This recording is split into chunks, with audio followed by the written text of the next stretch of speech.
man, for a little bit too as well, man. Look, man, today we're gonna do just a week one preview, and Mhm. we're gonna talk about probably the three most important and probably impactful games in the SEC this week. We got Okay. Texas A&M versus Notre Dame. Who else we got? Chris, LSU, USC, Yes, sir. and Georgia, Clemson, right? Yes, sir. Yes, sir. Yes, sir. Let me, Nick. Before we get started and all the rest of that stuff, people like, subscribe, do all of that to the SEC Connect. We are here, people. Texas OU, we are here. NWO status, NWO type of time. We in the SEC now. So, people, this isn't just us commentating anymore. This isn't us just us commenting. This is us full fledged deep in that thing. You know what I'm saying? Deep in that thing. Let me say it one more time. Deep in that thing. We in the SEC now. So definitely like, subscribe, and share, because whenever we get a full house with Ty, Jay, and Steven, oh, it's gonna be some magic. It's gonna be some magic, baby. So yeah, definitely like and subscribe to the channel, y'all. Hey, Chicken comes in with the first comment. Nino, my twin 10 special brother from down south. It's time. It's here. Oh, do I need to donate so Steve sees his barber? Man, get off Steve, man. Steve can't make it tonight, man. He can't make tonight. He's at a work like dinner tonight, man. So he can't make it, man. But it is a good one, though. Chicken also says, I'm working on Michigan, Texas tickets. I'll be the only person in all Sooner gear. Hey, Chris, this funny thing, man. And so, like I got a job and my job has me everywhere. Has me in Tinker down in OKC, has me in Yeah. Alfred up in Nebraska. But all the folks that, I work with in Tinker, of course, are Oklahoma fans, right? So, oh man, you got to see our meetings, bro. Our meetings is something stupid, crazy. It's a whole lot of those two sorry ass words that like y'all use and them hookums. Boomer. Boomer. Davey Fockett says, what's good, everybody? Week one, let's go. I know it's week one, man. Our Future says, yo, what's happening, Our Future? And of course, it says the hook 'em. Stephen G, it says, Chris, that's your uncle, right? Nah. That's the bro. That's the bro right there. Chris, G you right there. legend. Oh my God, legend, my You already ass. know. You already know. Let's get to it, man. Let's get All to it. I right, definitely got some. Hey, I got some. Yeah, I got to pop some stuff off tonight, boy. Let's let's go. pop it off. Okay, first off, let's talk about. I want to talk about this Clemson Georgia game. That's what Okay. I want to talk about first, man. All right. Look, hey, Chris, I want to start this one off. Because Okay. this was kind of like tugging at my heart a little bit because of what my team experienced when our coach kind of didn't want to go with the times, right? Dabo Sweeney is kind of reminding me right now of Mac Brown after he lost the championship game, where it is chasing what's hot, but not chasing what beats him, but not adapting to what is best for his team right now. Right? You're seeing Dabo not use the portal. Right? You're Mhm. seeing Dabo be so against so many things. NIL is probably not a big thing in Dabo's eyes either. Name, image, and likeness of God. That's what he says, right? And Yeah. so I look at Dabo Sweeney and Clemson probably taking another step back this year. They've taken step backs here for the past couple years. The only saving grace that he has is, unlike the Big 12 of yesteryear, the Big 12 was pretty strong at that time, right? You had Texas was coming off of losing the championship. You had OU, Baylor with the Art Browse, right? Everybody can talk about Baylor all you want. Baylor with Art Browse was a problem, right? You had the Pat Mahomes who was at Texas Tech. You had good teams in that league. The the gift and the curse for Dabo is in a conference that is weak, and he doesn't really have a lot of competition around him, so he can really out talent people in the ACC. What you think Okay. about that? Okay. No, I disagree with you on that. Go ahead. I thought where you were going at with what you were saying was that the ACC is the old Big 12, or No, well, to compared to those teams, it kind of is in a sense, simply because the ACC this year, even though it seems to be top heavy, they can still cannibalize themselves. I mean, there are a number of teams that on any given Saturday could go and get a surprise W. but I I would think that's because definitely. the conference is weak. Well, That's no, why. exactly. I'm not trying to say it's a great conference, but I'm saying that it's a toss up. Florida State getting beat by Georgia Tech. By the way, people, I did pick that game, Oh, we but got Georgia we got. Tech, Georgia Tech beating Florida State. That kind of shook the ACC world, right? Simply because that's letting you know a lot of teams are on even par, or excuse me, on even keel. One of the biggest things that's been pointed out about Dabo Swinney, outside of the fact that he's not using the portal, right, or kind of Mm-hmm. adapting to modern times with NIL, is the simple fact of he doesn't have the talent, or the, as Nino's corner has termed the phrase, right, that generational talent. He doesn't necessarily have that. And then another thing is that some of his best developers are now coaching at a school that I'm pretty fond of. You know what I'm saying? You Mm-hmm. can keep the train going and you can keep the wheels from falling off, but that doesn't mean you're going out there. You can go get a damn Lamborghini and have that, but you're still putting Pirellis on it at discount tire. You know what I'm saying? You're not putting the low profiles. You're not You putting got, the works that on boy it. got the You know. Walmart tires and Lambo. Yeah. So I'm not hating. I'm not saying that, but I talked to a guy in the space a few years ago, and he said you guys are going to see exactly why we're not worried about Venables leaving. I was like, honestly, you guys should be worried that Venables leaving, but enough of that. Point blank period is this right here. I don't necessarily know if they're talented enough on the perimeter, but from what I've been advised by ACC folk and by other just podcasters like myself, is that this should be the year, or this could be the last year that Dabo really could can sit at the table and feel comfortable, like he has a team that can really go out there and compete for something, possibly a championship. You So think so? I'm not really sure. I don't think so. I like Klubnik. I like the Garrett Riley grab, but you got to let them actually work. And I think that defensively, I think you're going to be fine. But that 3-3-5, they still have the talent from people that they've recruited in the past. I mean, they still have talent on that Oh team. yeah, they got plenty of talent on the And team. most of it's on defense. Offensively, you're saying, hey, can Westco and can and like Antonio Williams, do they have any other wide receivers that are going to be able to step up? Because Georgia's a great matchup because it's a litmus test for everything. But Don't do also, I think Georgia's what 14 points up on the that. I spread. think so. I think so. Let me So check right quick.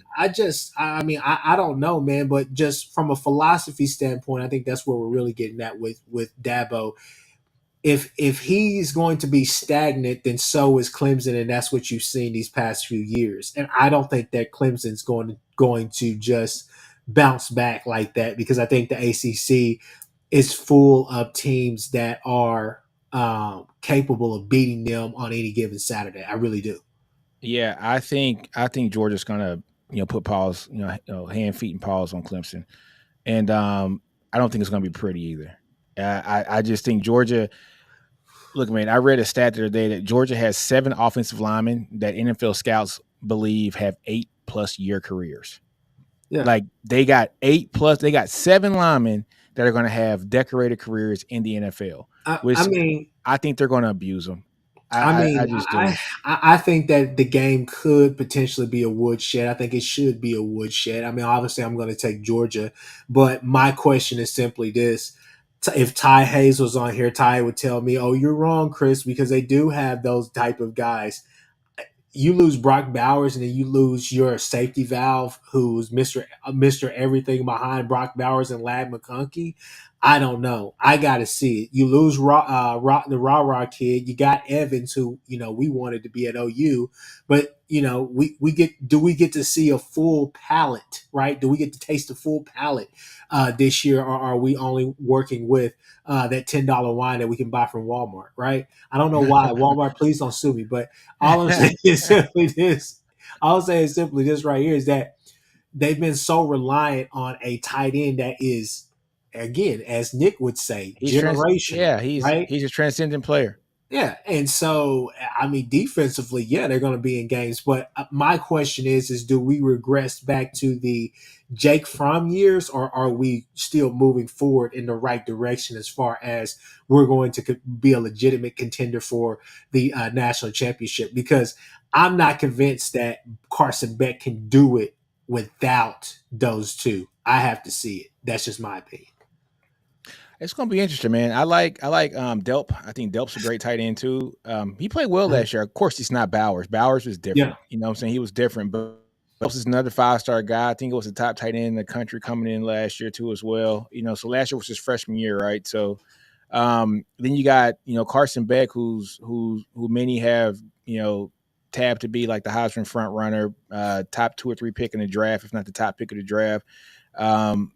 Look, man, I love Bowers. I think he's probably the best tight end, like pure tight end that we've probably seen in the past 20, 30, 40 years, to be honest with you, in college football. He's shattered every record. But I'm just looking at after he got hurt, Georgia still went on to kick butt, man. I'm just gonna be honest with you. They still, I mean, look, he got hurt in what game? Was it the Auburn game or the Kentucky game? It was one of those. No, I think it was he may have been hurt in the Can Auburn game, but he Yeah, he finished was the hurt. He Auburn game. finished it. He played in the Kentucky game, Yeah. and I think he was out in the Vanderbilt game. If somebody in the chat knows, please let us know. But Okay, uh, give me another team besides Vandy, please. okay, so let's look at so after Vandy, they play Florida. Yeah. They win 43-20. They Okay, play was Florida a good Missouri. team last year? No, they weren't, but they play Okay. Missouri. They win 30-21. They go play Ole Miss and hands, feet, and paws on the number 9 team in the country, 52-17. They play Tennessee 38-10. These And then they games were play. without him. I'm pretty sure that all those were out. I don't think he came back until the Alabama game. Somebody correct us in the chat I could be because wrong. I'm I just could trying to be see. wrong. I'm just trying to see. Yeah, I could be wrong. But I'm looking at the stats now from the Tennessee game, and I'm looking at the box score. And receiving, Brock played in that game. He played in that game. What games did he miss? Because he missed like 2 or 3 games, didn't he? Yeah, Riley UT has a great point. He just made a great point. They don't have that SEC East schedule That anymore. is true. They got a tough schedule too. Like Georgia has a tough schedule, man. But Yeah. for this game, I got Georgia. I So got Georgia taking it to Clemson. we'll move on, but let me ask you this question. Let's spin it on this narrative because I think even though we may have some small doubts, not like true concerns about Georgia, I think we addressed that. But let's flip it on its head. Yeah. What does it take, or how can Dabo go in there and shock the nation? I wouldn't say the world, but the nation. Oh man, he's got to play discipline. He's got to play disciplined ball, man. But it's gonna be tough to shock the nation. Now, one thing that like Dabo does have, he has recruited well on that defensive line. Like getting Peter Wood was awesome. That was 2 years ago. So he's coming in this year as a junior, if I'm not mistaken. Yeah. So getting him, just the other pieces around him, I honestly think that's going to be great for them. But that Georgia offensive line is stupid good. I just don't see Clemson having the depth of talent. And it's weird to say this because we've been seeing Clemson with crazy depth over the years, right? But if you go back and look at these past 4 or 5 classes, Georgia's number 1, Clemson's 14, 13, 11. I feel like, and I agree with all that. But if we just talking ball, just random dudes just talking some random ball, right? I'm gonna say this right here. Hey Dabo, if you're listening to this, I know you probably won't take this 2 cents, but here's my 2 cents. I'm gonna throw in the barrel, right? You went out there and got you a coach who you could call a shootout coach. You could win a shootout. You could win if that play calling is humming and y'all got it humming. Y'all can move the chains, use the pass. His offense works. His offense can get you there. Now, granted, we saw what Georgia did to TCU, 2 years ago. Yeah. So I'm not going to sit here and act like that wasn't a real thing and that wasn't his offense. But you have a coach. You have a coach there who can call an offense to the point where, and he may or may not actually have more talent on the offense, or at least weapons. I mean, don't get me wrong, Savion Williams and maybe I'm saying his name wrong. Who's Quentin? Quentin, wasn't it Quentin Williams? Where? At TCU. Johnston, the guy that plays for the Chargers now. Quentin Johnston and Savion. Yeah, I mean, you had guys there. Don't get me wrong. I think Quentin Johnston, I think he was real. Outside of him, I think you may collectively, you could possibly have better wide receiver core or maybe more weapons. I don't know how you would really phrase that, but regardless, you have what it takes to possibly get in a bit of a shootout with Georgia, to be honest with you. I mean, I think that may Mm. be the only way that you could is if you could force that narrative of forcing that game to be a shootout. But that defense is probably going to play lights out, so it could just be a woodshed. That's That's just my my thing. How many shootouts have we seen Georgia have with much stronger teams over the past couple years? yeah. You know, it's not. I don't think it's gonna happen. I'm with Davey Fockett here. He goes, Dabo better start praying. Hey, I'm just saying, man. I'm just saying, if we really gonna flip it on his head, we can say, hey, you could potentially win a shootout, but getting there is the problem. That's because I don't know how you really start that engine up. You know Yeah, what I'm saying? just don't think. Yeah, man, I'm with you. I don't think they got the depth for it. Klubnik. I It just comes think down to Klubnik, man. Is he? You know? Georgia's strong, man. Yeah, Georgia, but yeah, Georgia's just so. I don't trust any team going against Kirby's defense with yeah. him being a defensive mind that he is, right? And so it's going to be interesting, man. Look, I got Georgia and I got Georgia covering. I do. I think the spread now is 14 points or so. I got Georgia covering. I Right. do. I just think they're too strong. We on that bandwagon. We on that bandwagon. Yeah. What's the next game, bro? Next game, man. Let's talk about Texas A&M and Notre Dame. You want me to start this one? Man, go ahead and start this one, brother. All right, excuse me. So you have, you have a couple of connections in this game, which is really cool. Well, I mean, really, the main connection is the fact that Elko and Leonard, right? So that's kind of Yes. the dynamic. So how does that play? I think that's the underlying theme of this game is that I a really good defensive minded coach against his former quarterback that he knows is mobile, is a good quarterback, a good college quarterback. So that's going to be interesting in itself. I think when you look at the game as a whole, let's just go out there. Let's just call it what it's going to be. For the longest time in this game, I promise you, this will be a 3-and-out type of game because. Yeah. And Yeah. I think that the first team to crack 17 points is probably going to be your winner. Yeah, I agree. Yeah, I agree with that. I don't see this being an explosive offensive game, even though it's at Texas A&M. I see this being a battle between the defenses, and I think the first one to um, possibly crack 17 plus points is going to be the victor. I think that Notre Dame can play the style of ball that I know that Elko is going to try to push. I think it's going to be a very controlled and concise and precise game. There's not going to be any false steps.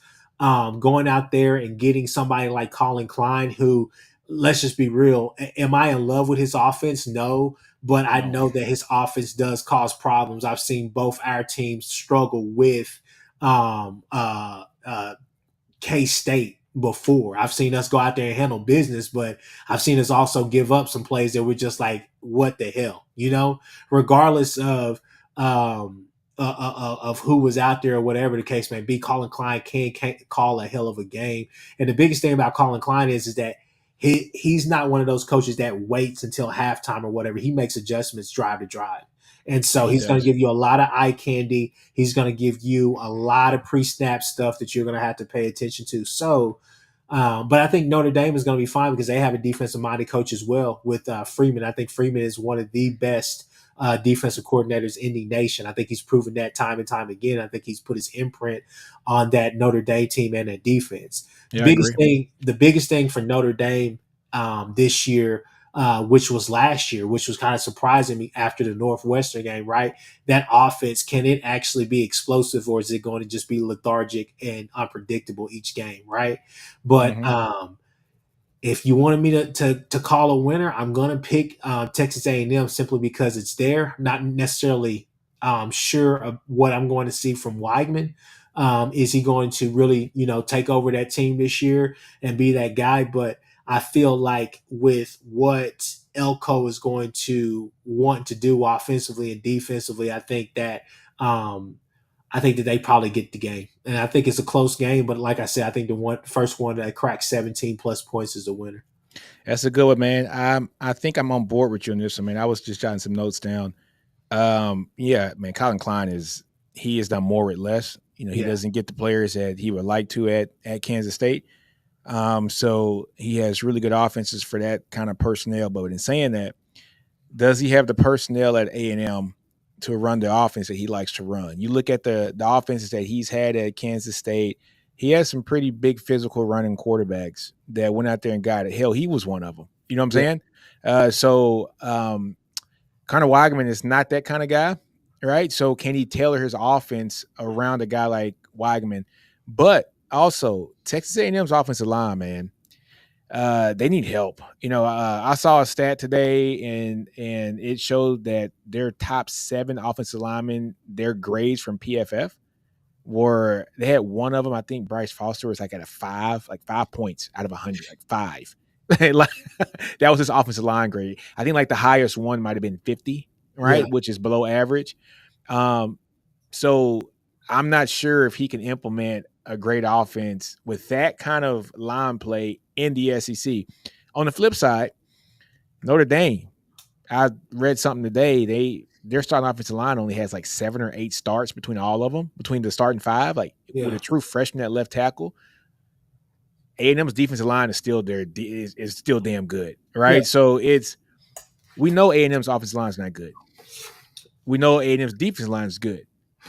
We know that Notre Dame's offensive line is young Hmm. and inexperienced, but we don't know if they're good or not yet. Yeah, But I do like what you said, man. Being at home, yeah. having that great like D line, Elko being Elko, which is going to be good for A&M. I got A&M winning this game, close game.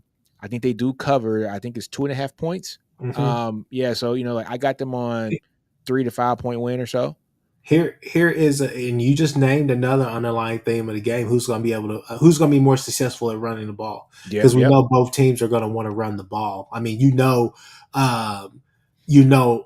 Dame is going to run out there with at least two running backs that are SEC built, right? Hmm. I you very rarely, at least in the time that I've watched them these past couple of years, not just the Freeman era, but even Brian Kelly's era, you didn't necessarily see too many scat backs back there for them, right? Yeah, yeah, Now, the one that they had, they switched him over to a slot receiver last year, right? yeah. So you know that you're going to have some big bruisers back there who can run, but they can take a beating as well and run through the trash very well. So Hmm. I think that's one thing that you do because left tackle being a A true true freshman. freshman. And look, Biggest thing, biggest look at thing with the this. offensive line is hell. Can we even hear? Right? Is that 12th man going to be rocking And it like you will. think it will be? It Right? will. Yeah. It's first game of the season too. It's Yeah. going to be loud. Like I Um, like I said before, and I think I've said this to you and the guys, man, on this channel and on other channels, man. I don't expect Elko to set the world on fire. He could, but yeah. I do expect him to make it extremely, I mean, extremely difficult to move the ball on that Texas A&M defense.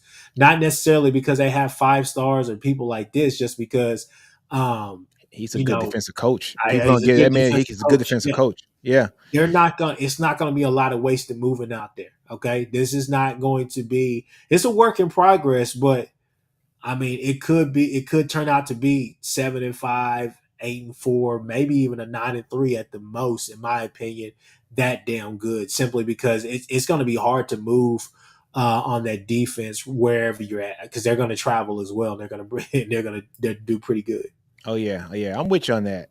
So look, man, our future says Notre Dame is playing 2 true freshmen and 3 true sophomore on that line. There you go. It's a young line, man. It's a young line. And also, this is a good point here, man, from Raleigh UT. He's saying Owens is gone. That is true. So Ruben Owens got hurt, and he's out for the season, right? And so I think everybody from the A&M side of the house who I've talked to is I always say that Ruben Owens is going to have a hell of a season this year. Probably the top back this year, 5-star, everything when he came into college, and especially in the College Station. And for him to be gone is a big loss. To couple that with how inefficient that offensive line has been, man, it's going to be Yeah, very, very hard to overcome. But I still got Texas A&M winning this that game. that was your bell cow, but I mean, you said it. You said the phrase before. We've seen Elko do more with less as well. Yeah, So I think he's. I mean, probably hit the portal or maybe has some guys on there that we don't know about who are not going to be Ruben Owens or have that type of upside. But I think they're going to be serviceable and durable. And I Yeah, think that it's gonna be with tough at the portal with now. Colin Klein, especially with what he was doing with Deuce Vaughn, I think you see more of that. I think Yeah, I don't necessarily know they have like a small guy that has that burst that can hide behind those tackles, but at the end of the day, he can scheme up a good run game as needed throughout the game. yeah, oh yeah, they'll make something happen. I mean, it's A&M. They're gonna have talent. They recruit well. So they're gonna have talent there. They did lose. Who's it? LJ Johnson? He's playing at what SMU now. But yeah, look, man, they have talent. That's not the problem. It's just can they have a coach that puts it together? I think the big thing here, the chess matching here is who do we trust more, Riley or Elko, right? Because they both know each other. Do I trust the seasoned defensive coordinator to come in and break the blocks off of Riley, or do I trust Riley to understand what an Elko defense is with players he's never seen? I'm going to nod my head to the head coach that only has a hone in on one player. I'm gonna I'm gonna actually say I disagree with that because how should I say this? Nick, you've heard me say this time and time again, so has the people in the chat. Some teams are one coach away from bringing that structure for Yeah. them to win a championship. Hell, look at LSU once every 5 years. They need a coach that just clicks with everything and finally makes it work because they just have all this talent that's there, no matter if it was 2, 3, 4, or 5 star, right? Yep. Some teams are just players away, right? And that's what I see Notre Dame being. Notre Dame has the weapons. You saw some of the weapons they had last year. It's just like Sam Howell just picked and Yeah. chose which games he wanted to show up for, which was, like I The said, guard. I mean, Yeah. it baffled me seeing that happen throughout the year, especially coming off that Northwestern game. I know Northwestern wasn't anything to ride home about, but the fact of the matter is that he put on a passing expose, hell, mainly using a freshman wide receiver, right? Yeah. So I think that I think they'll be all right. I think Notre Dame will be okay. To me, it just really boils down to not necessarily who can click on, who can make it work on the explosive plays. It's who can have a steady running game, right? That keeps Yeah. moving the chains and all the rest of this stuff. Because, like I said, this is a 3-and-out game if I've ever seen it. I don't think that this is going to be a high scoring game, but I do believe first person who cracks that 17 plus win. So, because it's at L- home, like I said, I'm gonna give it an A&M. Yep. You know what, Chris? Though talking about the running game, though, I think this is where I think I think Notre Dame might have the advantage here. And I say that because even if they have a young offensive line, you got a quarterback who can get down and run. You know what I'm Yeah. saying? Like we know Riley Leonard, he can do it. Dude is sick with his legs, man. So that might bring a little bit of extra juice to Notre Dame, man. So I'm kind of rethinking my pick right And now. But if I am Notre Dame's offensive coordinator, best believe there's going to be a couple of design runs for my quarterback in there. Nothing that's going to get him hurt, but there's going to be some design runs just to keep you honest. yeah, because I'm looking at just this last season prior to him getting hurt, man. I mean, Yeah. I'm you I'm know, spreading I'm they spreading them out. I'm not trying to have him scramble and improvise and all the rest of this stuff. I'm spreading them out, and we'll see. We'll see. yeah, man. So look here against Clemson in the first game where they win, 28-7 against the Yeah. number 9 team in the country. That's why I think Georgia's kind of blow the doors off Clemson. 8 rushes, 98. 2 games later against Northwestern, they win. Was it 38-14? 13 rushes, 97 yards. They play Connecticut. They blow the doors off them. He didn't play much, I don't think. Uh, then at Duke, he played Notre Dame. They lost 21-14, but 18 rushes for 88 yards. And then the Florida State game, he only had 1 rush. And then the Louisville game, they got blown out. But I think that's the game he got hurt. And but yeah, man, he can run the ball, man. So it's going to be interesting. I might think about changing my pick as it comes Don't up do it. close. But Don't do it. I Trust like Riley Alpo. Leonard though, man. If you flip, it just needs to be directly from the hatred between your No, program and no, their no, program. That's all it no, no, needs to no. be. I'm looking at just like you said. Some teams are like one player away, right? Yeah. And put a healthy Riley Leonard on that Notre Dame team last year, what do they do? Now I know it's a different team now because they lost their running back and they lost a few other players, but nah, you're right. A&M got it. I'm Go going ahead, go A&M. ahead, go ahead, go ahead, go ahead, man. Go ahead. I'm going A&M on this one. All right, man. Look, man, we got one more game. Let's talk about the LSU USC game, man. And I know you're gonna want to start this off because your boy Tebow over there is coaching. So I'll let you go ahead and start Hey, this one off. hey, one of the funniest moments during all of that was when Nick messaged. It was in a chat that we in. I think it's me, you, Steven, and Seth. Shout out to Seth Yeah, Oliveris, right? Nick yeah. said, "Hey, what does Tebow mean? Like, I keep seeing this Tebow thing on Twitter. Who the hell are y'all talking about?" So I sent him this picture that had it, but Riley was like this, and it had what Tebow meant, but behind him, Nick sent a message back saying, "Oh, y'all need to go. Y'all need to go to church. This ain't right. Y'all can't be doing that." I was like, "Oh man, that was one of the funniest moments. If you know, you know." Tebow, shout out to Yeah, Tebow. that was funny, man. But yeah, But man. yeah, Hey, look, nah. go ahead and So start this off, man. Go ahead and all start it off. right, so I'm not even gonna hold these people that much long. I'm not gonna do. Look, LSU is bringing back Harold Perkins, right? Gonna be able to Mm-hmm. rush the quarterback. Gonna be able to do all these things or whatnot that he wants to do out there, right? The defense, you hope it'd be better because they went and got Missouri's defensive coordinator. So they're not going to use Harold Perkins as a nickel back. They're going to use him as an actual linebacker that wants to blitz, right? Garrett Nussmeier is back there. You think he's going to be really, really good? You think you're going to have a good running game? People are saying that you have the best offensive line in the SEC, hell, even the nation, right? And you think that you may have a wide receiver or two that may be stars, right? Mm-hmm. So, Nick, who you think I'm going to pick? LSU. Not so fast, my friend. USC big. Okay. The reason why I say that, people, is because I look. I'm slowly but surely getting away from the whole Riley stuff. Okay, so let Tebow do what he wants to do. But the reason why I'm picking them is not because I think Miller Moss is a good quarterback and can run Riley's system, right?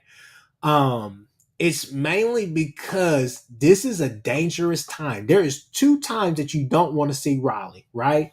The first time is in championship November whenever Riley has a good team, especially when his offense is humming. It don't matter about the defense. It's the offense because his defense is I'm gonna outscore you. That's what he's gonna do, right? The second time is early in the year whenever he's giving you those same looks, but he's putting wrinkles on there and then turning those normal plays that he would run into trick plays, right?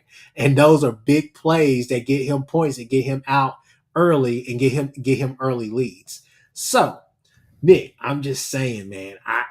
I think Riley may have a little something up his sleeve. They're not going to be more physical. They're not going to be more talented. They're not going to have the guys, really the depth in my mind, to really compete with this team. However, I do think that Riley is going to have a really, really, really good script to start the game, and I think that he's going to have. I think he's going to be in his bag.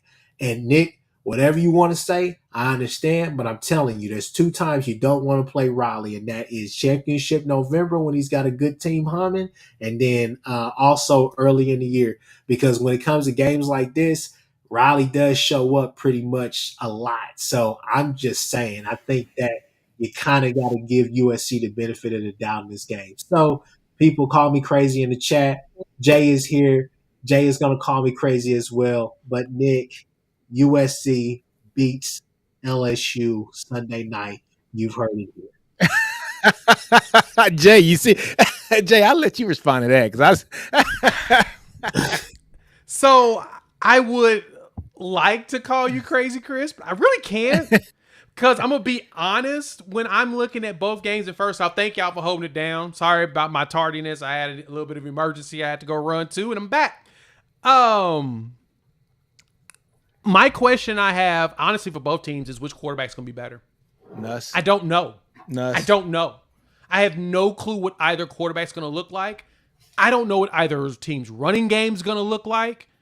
I don't know what either's. Well, I mean, I think USC has a solid wide receiver room. I think LSU is still, they've brought. I mean, Lacey, Kyron Lacey's probably the dude, but what else do they got? Because we ain't seen nothing.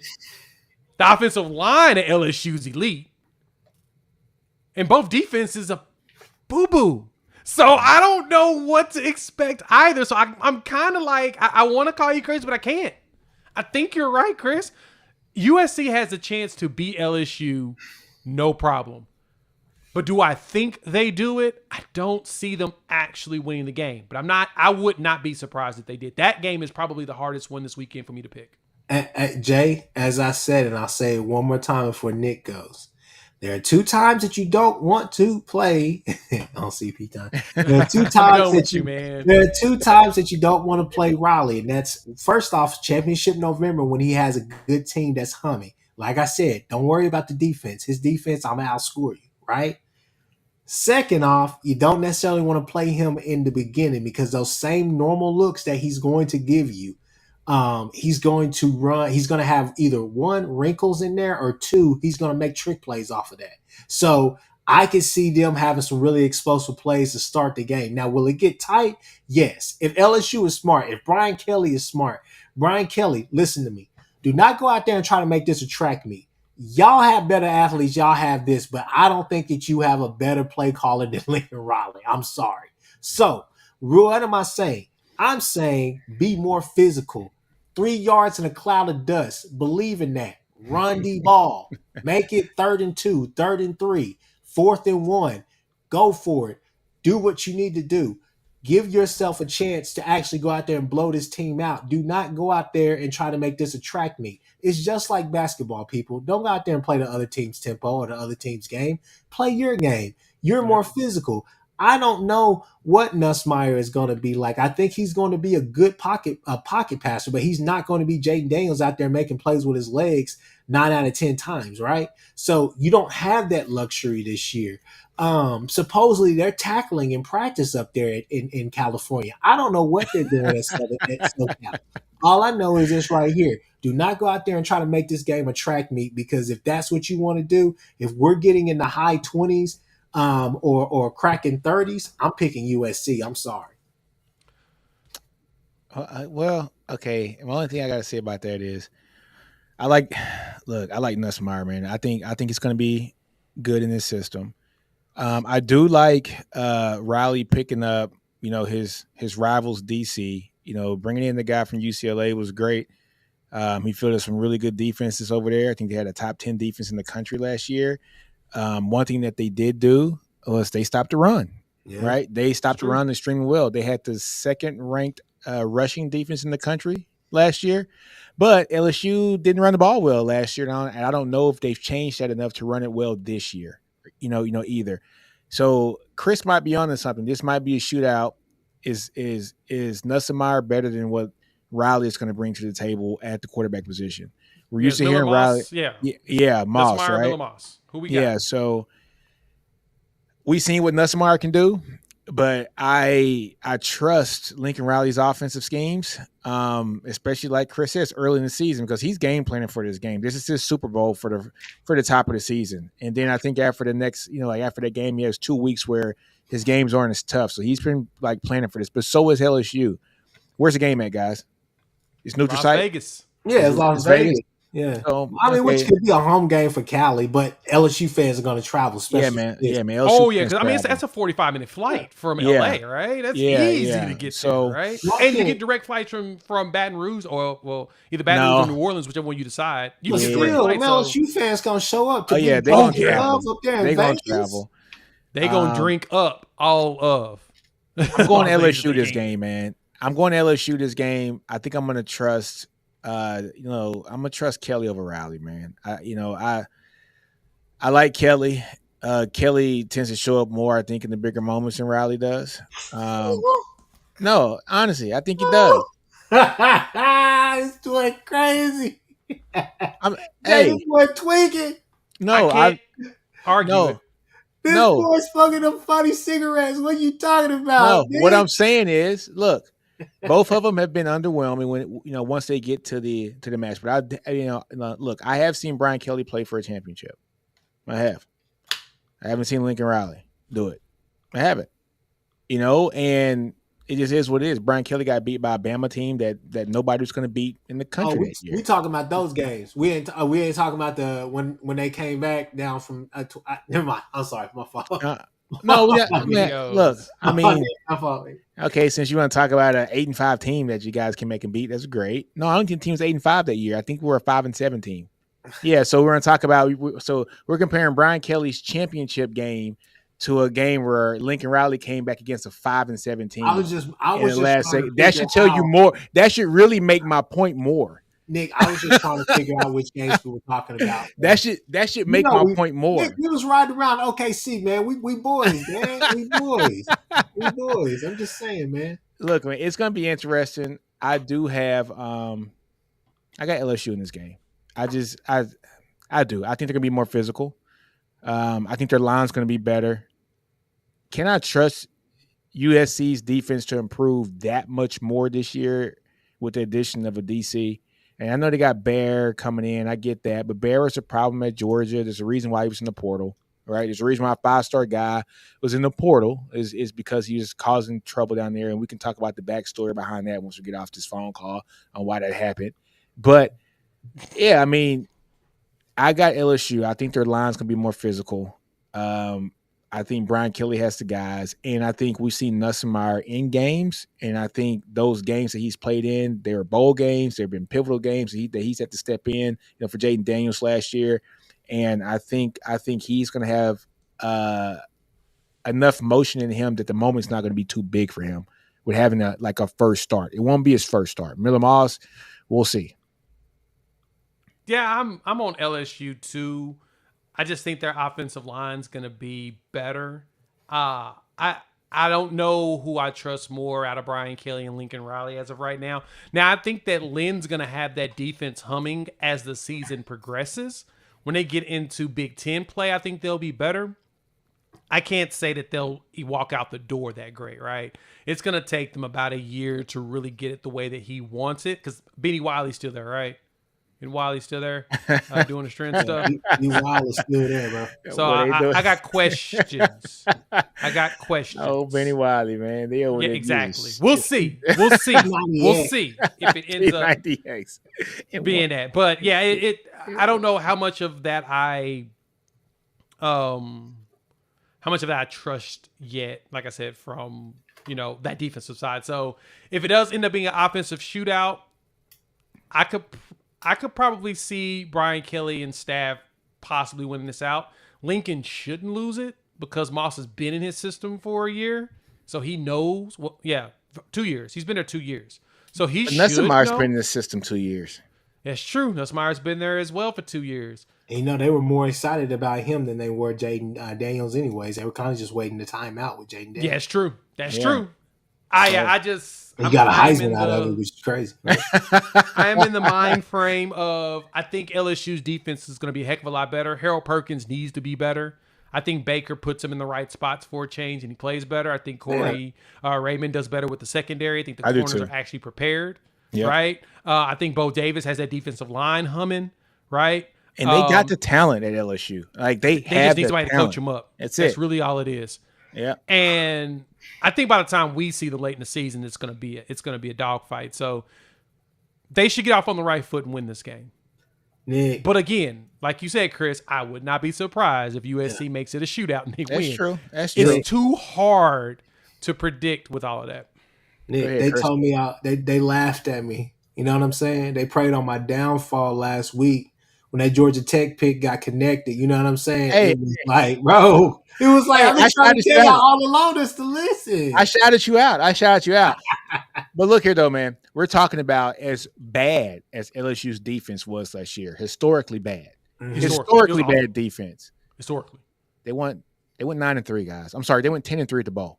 Yeah. I mean, historically bad defense. I mean, let's let's be His real. They story were they bad. were a typical Lincoln Riley team. So it's like they played the same game last year. So they can't be any worse. No, but in a much, I mean, come on, just a much tougher conference. Let's just call it what it is. Let's call it what it is. You know what I'm saying? Like much tougher conference. Yeah, I give you that. I give you that. Yeah, and he was able to come out on top in that Yeah, conference. I'll give you that because I still don't know exactly what I was watching that USC versus Notre Dame game last year. That still bugs me. I was like, God, like Yeah. Look here, man. I think Sooner in Texas says it right. It all depends on how good Miller Moss is. Yeah. That LSU defense is not good. And neither is the USC defense. They were ranked lower than LSU's defense last year. So that ought to tell you something, right? So, which, LSU's defense was historically bad last year. USC's defense was worse than them in total defense.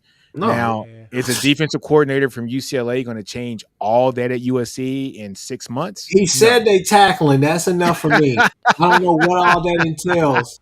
They may Oh man, be tackling He dummies said or the rolling tackling balls. is it. my They boy tackling Care out Bear there. Karen. What's up, Karen? Hey man, it's gonna be interesting, dude. It's gonna be interesting. I still got LSU. LSU's gonna be more fit. Hey, Kieran, pick up that stick, man.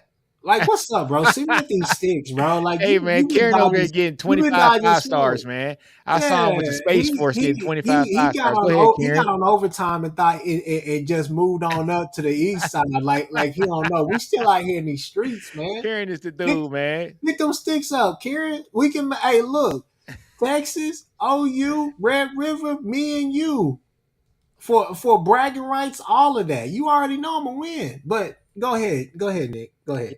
Here goes Sooner in Texas. He said, Nino, that was our Heisman winning quarterback. They don't have one of those this season. I mean, hey, look, they don't, but They really don't. They don't. They really don't. Like, we don't know what Miller Moss is yet, right? Like, I mean, everyone loves Miller Moss. We don't know what he is yet. We really don't. That is true. I think he's gonna be good because he's with Lincoln Riley. Lincoln Riley's gonna make him good. Yeah. I mean, but yeah, I mean, he couldn't make Malachi Nelson work, and Malachi Nelson couldn't even make it work at Boise State. So, boy. Did y'all see those tweets that they had about him when they put the diamond bust on there? Oh my God. If you know what I'm talking about off of CFB 25, you already know. Kieran, I want all the smoke, baby, all the time. Bring it to me. You know what I'm saying? Wildin', man. Y'all wildin' on them. I don't want the black and mild. I want the smoke. Come on. I want that real. You know what I'm saying? I want the real. I want the real. All right, man. So sports, what's this? Whatever. So Miller Moss gonna let Lincoln actually run his system instead of Caleb's hero ball. USC still. Look, that's not a bad point. That's not a bad point, but my uncle said it the other day. I give him a shout out about this. He said it the other day. He's like, hey man, I do want Caleb to be successful in the league. He said, I think one thing that will keep him from that is the fact that he tries to improv way too much. You don't have to go out there and play hero ball, especially at the next level. But was Caleb improving because his line sucked and he had to make plays because he had nobody in front of him in the block? Or was he improving because he just wanted to go off script? I think it's the first. It was a number of things. I think to be honest with you, it wasn't because his there you go. His skill players were bad. I mean, hell, Zach Branch out there is enough for me. Doesn't matter how good your skill position players are if your line sucks. You can't get him the ball. No, his line. Look. They were fine. Lincoln can scheme around a bad offensive line. Beanbo can scheme around a bad offensive line. Thank you. From a Texas fan, letting you know. No, it ain't Lincoln. It's not Lincoln. Beanbo can do that. He can make it work with what Lincoln wants to do. We ain't seen it been done. That line has not been the same since he's left Oklahoma. Let's keep it real. I'll give you half credit on that. You get half credit on that. Why? Because the running game last year for USC was unpredictable. It was very sporadic because you put your best running back on the sideline and it was playing whoever that number 6 was. But to me, I don't think it was that because I mean, look, Caleb is enough. Caleb can improv, but I don't know, man. It was a number of things, but it wasn't just the offensive line. It was just a number of things, man. Just Lincoln had a really off year.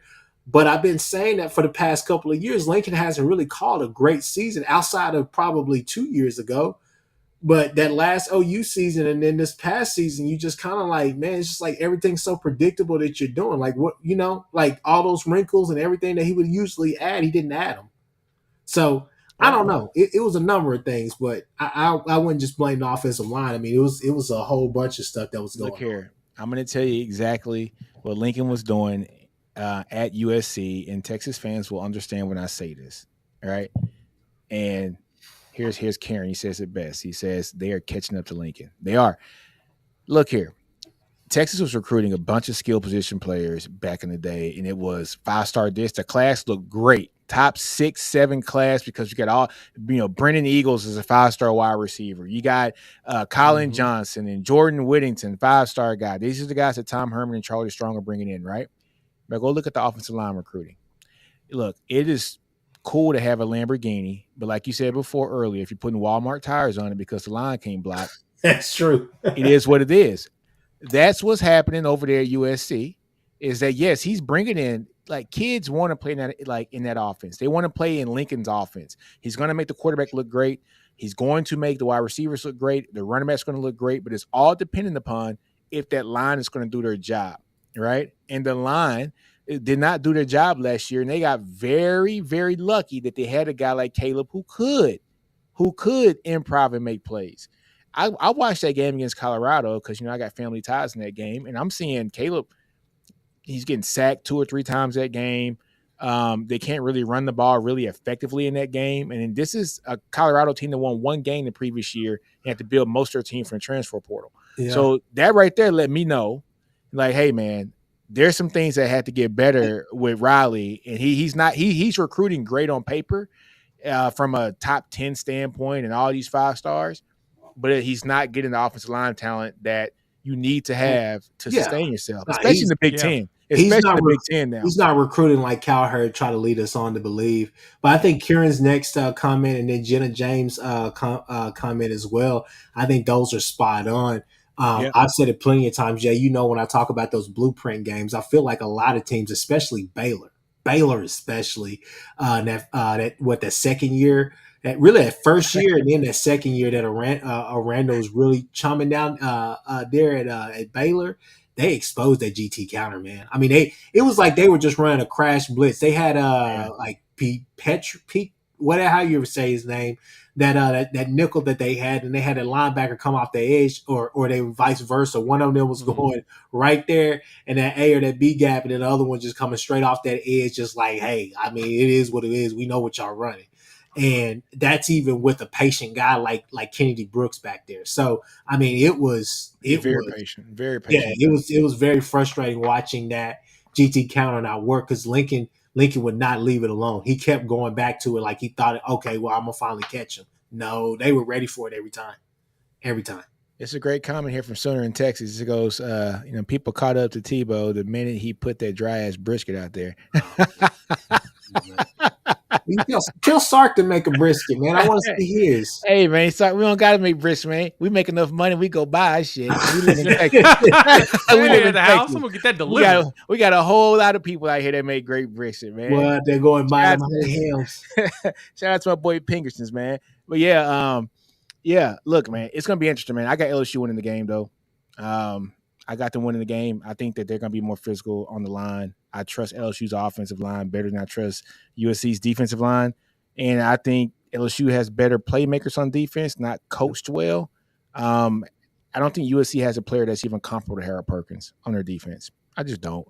Harold Perkins is going to be a top 10 pick if everything, falls right this year for him. You know what I'm saying? So that's my thing, man. LSU got a lot of talent. They said to be coached on defense. Yeah. Hey, go ahead, Jay. Oh, no. Go ahead. Hey, Jay, real quick, because I know we only have about 6 more minutes on here. You don't have to give an explanation. Just tell us who you got. Clemson, Georgia. Man, that's the other toss-up for me. Only because I think that... Hold on. We gonna toss-up? Let me answer. I think that the other Riley may finally get things going with Klubnik, and that Clemson defense should start to actually stop regressing. It should get a little bit better since now they have veterans. But Georgia wins the game. I'm with Karen. Hey, Karen said Georgia Hey, blowing the doors out them boys. They now, putting now, paws, hands, and feet on them. in all fairness, this is what I said, Jay. I said, hey, if you're listening to me now, Dabo, I'm gonna throw my 2 cents at you. Okay, here's a perfect way that you could beat Georgia. Don't go out there trying to have some slobber knocker and get in a ring. You know what I'm saying? This is Mike Yeah. Tyson at his prime. Do not go out there. All right. You are not Buster Douglas, right? That was rigged anyways. But anyways, you are not Buster Douglas. Best way to do it, you got a Riley on your team. Shootout. Win a shootout. Force them to respect you. Go win a shootout. Do I think it's going to happen? Hell no. Do I But think you it also could remember happen? too, Georgia's lost. A lot of NFL talent has gone to the draft, so I'm they're just bringing saying. up young guys. So I'm if there's just any saying. opportunity for Clemson to give them work, it's this year. Next year, absolutely not. I don't know, man. Look, I think Kirby can literally sit down with that big ass offensive line he has that people are saying they got 7 guys that are going to have 8-year plus careers in the NFL. They got Yeah. 7 guys right now that scouts are saying are going to have 8+ year careers in the NFL, and put ETN behind them and say, go out there and just do your thing, baby, and just beat them up. I would not argue that. I didn't say Clemson would win. I just said Clemson will probably be better than we expect. This is crazy. But Georgia's going to win. I don't think they blow them out. I don't All think right. Georgia blows them out. I think Even Georgia though gets it's them. at home in a way, but we also got to remember that Clemson is only an hour and a half away from Atlanta, or 2 hours from Atlanta. It's not like they're driving that far either, right? Right. They pass through Athens to get there. That's true, So- but even Clemson fans are sour on Dabo now. It's going to be interesting to see what's going Yeah, on. oh, no, they're sour on it because, I mean, that winning can Venables kind cure of all made of that. them. What? Yeah. Okay, next one that we talked about. Just want to make sure we people get your thoughts about this. Notre Dame A&M. Notre Dame A&M. All right, man. I'm on the Elko train. Hey, same here. Same here. I'm on the Elko train. And I say that because I was actually talking about this. I think it just probably launched today on the Locked On SEC, Locked On College Football Network with the SEC guys. I went through and looked at some of those recruits that's on the defensive side. Who's that? Shamar Turner, the defensive tackle. They're going to be sick. You know, that's an Elko recruit, right? Mm-hmm. There's like 10 dudes on that defense that Elko actually was either a primary or a secondary recruiter for. He knows those dudes. He's going to be fine. It's not like he was gone for 4 or 5 years. He was gone to 1.5-ish, roughly 2. He's coming back to players that he brought in who are now going to be starting to start. I think that it ends up being a little bit better for them than people anticipate. The question is going to be, what does Weigman do? I know a lot of people are high on Weigman. They said that he did very well in the time that he played. Totally get it. I got to see if he can execute on it. But I'll say this. I do believe 100% that Texas A&M going to probably shock some people this coming season, because I think that so Elko has a lot of players. He has enough players on that roster that he can do some damage. Now we just got to see him execute on it. So, yeah, I think that they win that game. Jay, I've been saying this all year, and I've been getting a lot of hell from my Texas fans. You have. I know. said, look, A&M's going to be a lot better than what people give it. And the only thing that's going to keep them back is their offensive line sucks. It just absolutely sucks. But their defensive line, they're going to be sound defensively. You know, they can go anywhere from 7-5 to 9-3. And the more and more I see their schedule, 9-3 looks like it could be really achievable. 8-4 is really looking the most achievable to me. Yeah, I think yeah, 8-4 is yeah. like the number that I they might have it had to be a feel. special season to get that 9 win, but man, if they go 8-4 his first year, they're going to be humming, dude. They're going to be humming. That offense, you know, look, they got Klein as the OC right now. I was just telling Chris earlier, the only thing about Klein in that offense, he's done more with less at Kansas State. We get that. And I totally love what he did at Kansas State. Does he have the personnel at A&M? Mind you, he has better talent. Yes, I'm not saying the talent's not better. But look at Colin Klein's offenses. He likes to run that quarterback, right? He does.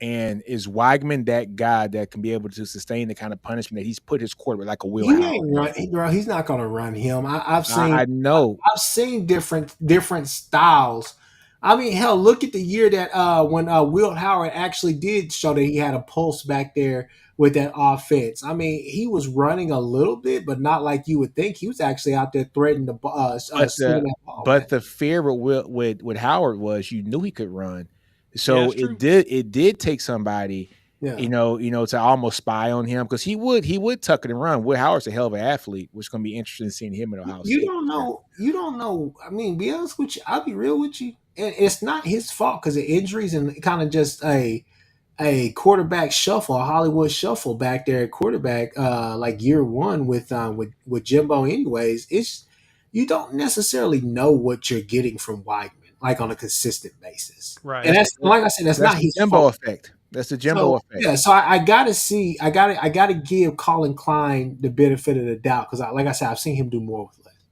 And also, you know, you know, how do I want to say this without sounding bad about Jimbo, but I'm just go ahead and say it. I'll say it. Yeah, so you're right, Chris. We don't know how good Wagman is because Jimbo was a horrible ass coach. He's the coach that ran Haynes King out of A&M, and the fans ran him out of there because they said he sucked. And all we saw him do was go to London and beat the crap out of Florida State and put paws on them. Right? I mean, he had a hell of a game, looked great doing it. Right? That's true. So it's that old adage about Jimbo is he got the money, he sat down on it and he was comfortable and he got content and he didn't give a damn about kind of redefining his offense. So he brought in, Bobby last year, and we thought things were going to change, but it didn't change. He still ran the same crappy offense. And it's going to be interesting. It's going to be interesting to see how Bobby Petrino does things in Arkansas now, knowing what he could have done at A&M last year if Jimbo would have handed over the keys to him. Good point. Leave Jimbo alone, man. Jimbo already. He trying to find that next job, man. He just No, one he ain't. Jimbo chilling. Jimbo enjoying that check. and I don't you think. know, I like don't I think there was said, a he trying clause to in his find that next contract that that said next he Nah, had to get another job. no, he's good. And uh, even if he gets another job, there's no offset. bonus Yes, right. He's still loaded. He there's no offset. He's just enjoying life. Jealous. bonus game. Do we want to Here you talk go, about? Texas. Uh, You right, Soda. Yeah, hey man, you right, man. Screw Jimbo. Go ahead, Chris. hey, do we want to do a bonus game? Yeah, let's do one quick one. We could do Florida, Miami, or we could do Colorado, the Colorado game. Florida, Miami, Colorado versus North North Dakota Colorado Dakota State. State State. versus Texas. Yeah, Oh no, No, no, no, no. yeah, no. It's Florida, Colorado Miami, versus North baby. Dakota State. you know what I'm doing, Nick. You know what I'm trying to do. Shut up. Nick over here like, wait, no, we ain't. I'm really thinking about Colorado because my cousin plays on the team, so I'm really going to watch the game like heavy No, I'm gonna I tomorrow. watch knew that that game would throw too. you off. I knew Yeah, that but would yeah, throw you you drums like off. what? Huh? Yeah. So, anyways. Colorado State. Nah, Miami, Florida, man, that is going to be an interesting matchup because I think we all maybe I can speak for you guys and just kind of say, hey, look, spoiler alert, I think we all probably pick Miami, mainly because of Cam Ward. Yes. I think that I think now, Nick, what I say about Mm, the Texas A&M and Notre it's, Dame game. it's This is gonna a be 3-and-out good. game I've ever seen. I can see this being a 3-and-out game. I can see them making it hard at the Swamp to move the ball here and there. But I think that there are going to be some really explosive plays. I think Miami has to find another receiver that can step up outside of the Restrepo kid or whatever his name is. I think if they can do that and not rely on Restrepo being the number one target, I think they'll be okay. He is your Wes Welker or Drake Stoops type of guy that can go out there and just make plays. Thought I just plug that in, but anyways, you um, mean you mean that guy you looking for a job today? hey, practice squad, right? All you need is a chance. Anyways, so yeah, no, I This mean back to the guy. point. Why are you hating Miami, on? Why you hating on Drizzy, yeah, man? he's a hater, bro. National born hater. But no, Miami. Be all serious, all jokes aside, I think Miami. To me, right now, Miami is the better team on paper. Got to see it on the field. Got to see Cristobal step out of the way of his team and let his team actually go and do their thing. So that's going to be an interesting kind of story that develops or unfolds over the year, as the year goes. Excuse me, but I mean, Florida, man. Look, contrary to belief, And I wish Steven was on here because I'd hit him with this. Graham Mertz didn't play that terrible He last didn't play bad. Hey, bad. He wasn't Look, Graham bad. Mertz look isn't here. awful. He No, wasn't the he problem. didn't play He bad. wasn't Hey, the problem. Chris, you missed last week's episode. I sat on here, me, Steve, Yeah, and Jay. I was like, Graham Mertz, I'm sorry. You played pretty damn good last year, big dude. I can't hate on you. I can't hate on you. So, in saying that, man, Nick was a defender. I will say. look here, man. They could beat Miami next week. I mean, like this week, they could beat Miami. I would not disagree with that at all. It's a toss-up, man. This is a toss-up. And I know people are like, oh, look, Miami got Cam Ward. Miami still has Chris Bosh, their coach too, who can't coach himself out of a wet paper bag. But which is also a fair assessment. So it's going to be interesting, man. My only thing is Florida has to get up to a hot start because if they don't, they're going to get murdered in those last 5 or 6 games. With Georgia, Texas, LSU, Ole Miss, and then Florida State. But Florida State, I mean, I shouldn't say nothing about Florida State anymore. But but Florida, hey man, Florida could beat Miami. They could beat them. I can see it. I think that Miami's talent's better, and I do believe that Ward is better than Graham. You gotta. I think what it boils down to is for me, and trust me, I'm not a Florida fan. Don't necessarily follow Florida football like that. Now they've been excited, especially about this class, right? So they've been excited about this, and maybe mainly because of Lagway, right? Yeah. But I think Mertz is going to be your starter until it basically is to the point where, hey, either you're going to be fired or you're on your way out or something for Napier, right? But I just think that they can make things a little bit difficult. Is at the Swamp. Florida got a tough schedule. Yeah, I don't know what they really have, to be honest with you, skill wise. Like that's because they lost. That's the weird thing, schedule. Man. Dude, they got a tough schedule, man. They got Miami, then they got Sanford, which they should beat. Then they got Texas A&M. Then they got Mississippi State. Then you got UCF, which is never an easy game. UCF's a damn good team. Then Tennessee. Then Kentucky. UCF's a pain in everybody's ass. Then Georgia. Then Texas. Then LSU. Then Oklahoma. Texas A&M the third game of the week. Yes. Game of the week? Yes. Yeah. See, look, Chris, he's like, wait a minute. Whoa, I gotta reevaluate life now. Let Jimbo schedule that for A&M. Yeah.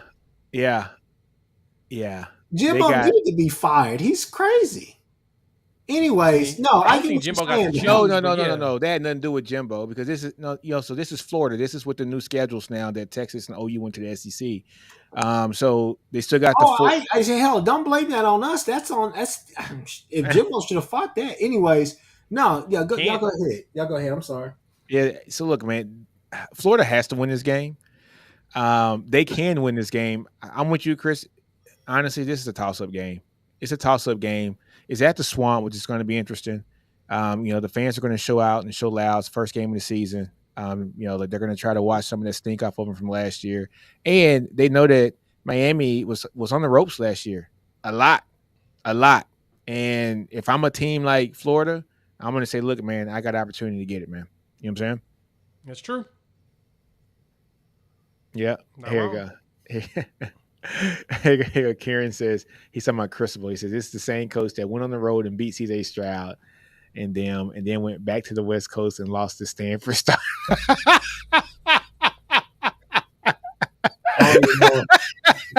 I saw that and I said, "Oh, I don't know what to say." I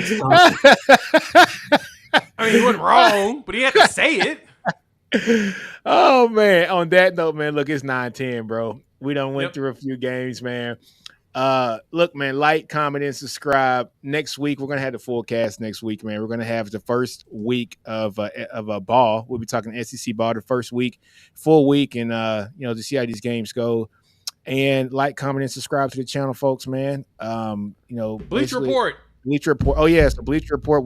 We're on Friday, right, Jay? Is it Friday? Friday 11 Central, 12 Eastern. No, I thought it was 12 Central, wasn't it? It may be 12 Central. I don't know. We'll get a confirmation email probably soon. But I know with the email, it said 11. The email said 11 Central. Okay. Well, that's the case. So I think the first one did. So Okay. We'll say 11 Central. Bleacher Report app will have the college football roundtable prediction show that we did last year, but we get a full season now. You get And a full now season. Ty doesn't have to cheat and win like he did last time. Kidding. Hopefully Ty's listening because I'm gonna tell him he cheated again anyway.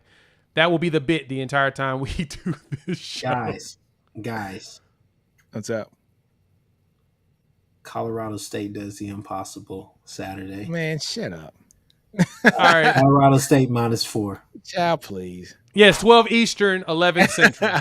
12 Eastern, 11 Central. 12 Eastern, 11 Central. And then following all Texas games, you will see me on the Bleacher Report doing an individual stream for Texas football. Nice. Congrats, Nino. So 5 minutes after every Texas game, you'll see me doing a podcast. Well, not a podcast, but a live stream about Texas football and how the game went. And so it won't start against Colorado. It starts against Michigan. So oh, man. I can't wait for this, baby. I can't wait for this, baby. All right, man. But, hey, we got to head out, man. It's good talking to you guys. Salute to you guys. We out. Deuces. Salute. Yo.